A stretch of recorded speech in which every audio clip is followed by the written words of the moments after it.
Can you tell me what's going on today, Nick, here in Halifax? Yeah, we're here today to demonstrate about the arrest of British National Party leader Nick Griffin and activist Mark Collett.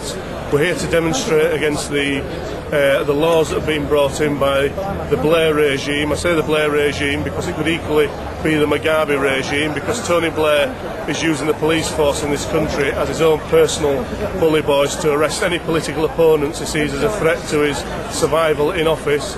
We're here today to demonstrate and say to Mr Blair and the cronies in Westminster that the British people will not put up with his tyrannic race laws and his tyrannic hate laws and his anti-freedom of speech and anti-democracy laws. We're here today to demonstrate for freedom of speech and democracy, which is what our forefathers died for and shed their blood for in both the First World War, the Second World War and many, many wars in this country before them.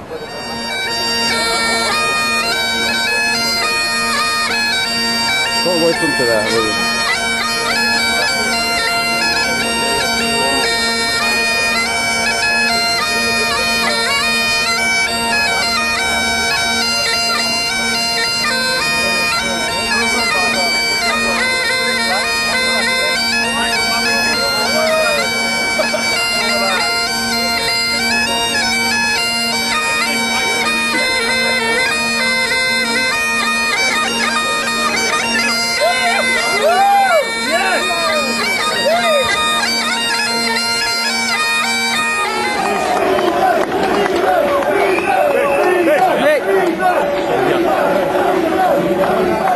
I'm talking here to the people of the British National Party and the people of Britain. Now, if you've seen the newspapers today, we've got the Daily Mail here. Election 2005. Can we trust the result with all the vote fraud? Well, we know this government cannot be trusted. They fiddle the European elections and they'll fiddle this one as well. And even the newspapers are saying this country is like Zimbabwe. Indeed it is. Blair's Britain is twinned with Mugabe's Zimbabwe. Except that even Robert Mugabe doesn't start an election campaign by locking up the leader of the opposition. And so Mugabe is going to be taking lessons from Tony Blair. Because that's what's being done in this country. Because the British National Party is the real opposition. The Conservative Party poses as that with their pathetic, are you thinking what we're thinking? Well, today we're going to be charged, we're sure of that, and we've also been told, we don't know if it's true, a leak from within the Crown Prosecution Service has said that I'm going to be bailed to appear in Leeds Magistrates Court tomorrow. This fast-tracking of a farcical legal system to interrupt the political campaign of a democratic and properly registered political party is without precedent in this country. There's even a possibility that I am not going to be bailed today, that I am going to be remanded, or that I'm going to be remanded tomorrow.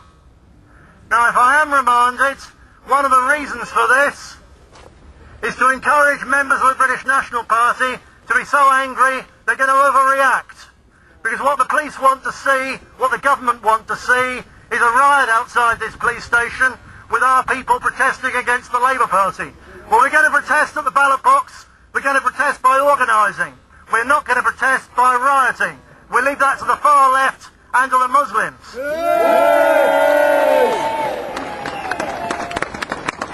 Whatever happens, we will not be provoked. We are well aware this is no longer a political struggle, this is a civil rights struggle. Now, if and when I am locked up, for however long it is, Simon Darby will be in charge of this party until I'm out. He's a fantastic colleague, he's a very great friend, he's a superb organiser. He will do a damn good job. Don't you worry about it. This election campaign will continue. Don't get angry, get home and get even.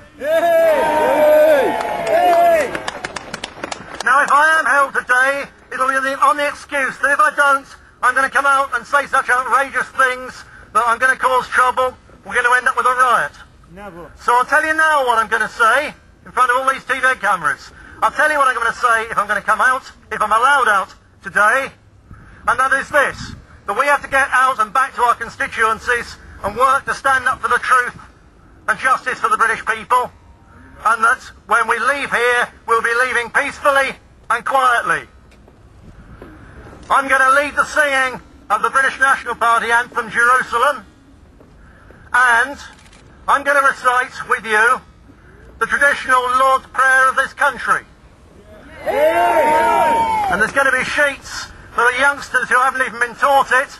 There'll be sheets being passed out a bit later on. Now, if I'm arrested, Simon Darby will do the same thing. And what's more, if we see from the police attempted provocation, there's one more thing I want you to do. Now, the ordinary cops out there don't want trouble. They don't want to provoke anything. But the Chief Constable of West Yorkshire is one of the worst politically correct anti-white time servers in this country.